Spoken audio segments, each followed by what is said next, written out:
بسم اللہ الرحمن الرحیم وبہ نستعین اما بعد۔ ناظرین کرام، قمری سال کے آخری مہینے ماہ ذی الحجہ کا آغاز ہو چکا ہے۔ آج اس کی پہلی تاریخ ہے۔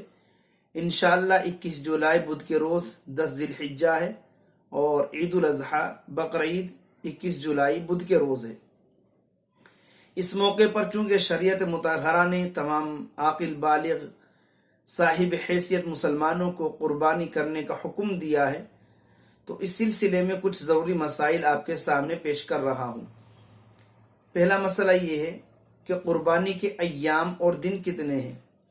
جواب: قربانی کے 3 دن ہیں، 10 ذی الحجہ، 11 ذی الحجہ اور 12 ذی الحجہ۔ 10 ذی الحجہ کی صبح صادق سے لے کر 12 ذی الحجہ کی غروب آفتاب تک قربانی کا ٹائم ہے۔ 10 تاریخ سے پہلے یا 12 کے بعد قربانی کرنا جائز نہیں ہے۔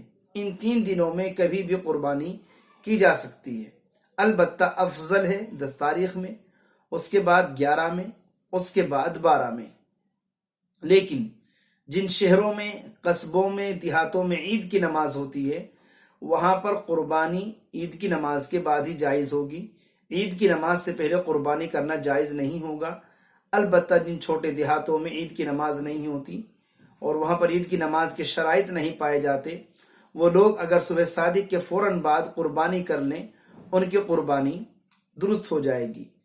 اگر کسی وجہ سے کسی شہر یا قصبے میں 10 تاریخ کو عید کی نماز نہیں ہو سکی، تو ان لوگوں کو چاہیے کہ عید کی نماز کا وقت گزر جانے کے بعد قربانی کریں، یعنی عید کی نماز کا وقت رہتا ہے زوال تک، تو زوال کے بعد وہ اپنے جانور کی قربانی کر لیں تو قربانی درست ہو جائے گی۔ کوئی شخص اپنی قربانی کسی دوسرے شہر میں کرا رہا ہے، تو جس شہر میں جانور کی قربانی کی جا رہی ہے، اسی شہر کی عید کی نماز کا اعتبار ہوگا۔ مثال کے طور پر ایک بندہ دہلی میں رہتا ہے، یہاں پر عید کی نماز 8 بجے ہے، اس نے اپنی قربانی کرائی ہے یو پی میں، وہاں پر عید کی نماز 7 بجے ہے، اور اس کے جانور کی قربانی اگر وہاں 7:15 بجے کر دی جائے، جبکہ اس نے ابھی دہلی میں عید کی نماز نہیں پڑھی ہے، تو کوئی حرج کی بات نہیں، قربانی درست ہو جائے گی۔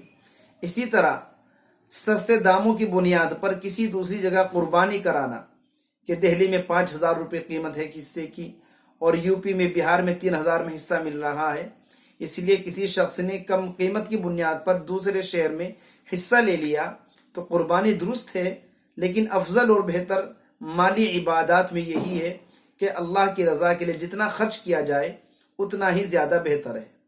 بہت سے لوگ گراں قیمت اور مہنگا جانور لاتے ہیں اور لوگوں کو بتلاتے ہیں، دکھلاتے ہیں کہ دیکھیے ہم اتنے 1,000 کا بکرا لائے ہیں، اتنے 1,000 کا ہم نے جانور خریدا ہے، 60,000 کا بکرا لائے ہیں، 70,000 کا بکرا لائے ہیں، اس کی خوب شہرت کرتے ہیں۔ تو اگرچہ قربانی درست ہو جائے گی، لیکن یہ ریاکاری، نام و نمود، دکھاوا اللہ کو پسند نہیں، اور ایسی قربانی بھی اللہ کے نزدیک قابل قبول نہیں ہے۔ لن ینال اللہ لحومها ولا دماؤها ولکن ینالہ التقوی منکم۔ اللہ کے یہاں نہ گوشت پہنچتا ہے، نہ خون پہنچتا ہے، اللہ کے یہاں ہمارے دلوں کا حال اور تقوی پہنچتا ہے۔ اس لیے قربانی کرنے کے لیے اور قربانی سے پہلے اپنی نیتوں کو صاف رکھیں۔ ہمارا مقصد صرف اور صرف اللہ کے حکم کی تعمیل، اللہ کو راضی کرنا ہو۔ کوئی کام ایسا نہ کریں جس سے ہماری قربانی بیکار ہو اور اللہ کے نزدیک قبول نہ ہو۔ اللہ تبارک و تعالی ہم سبھی کو جاننے کی، عمل کرنے کی توفیق نصیب فرمائے۔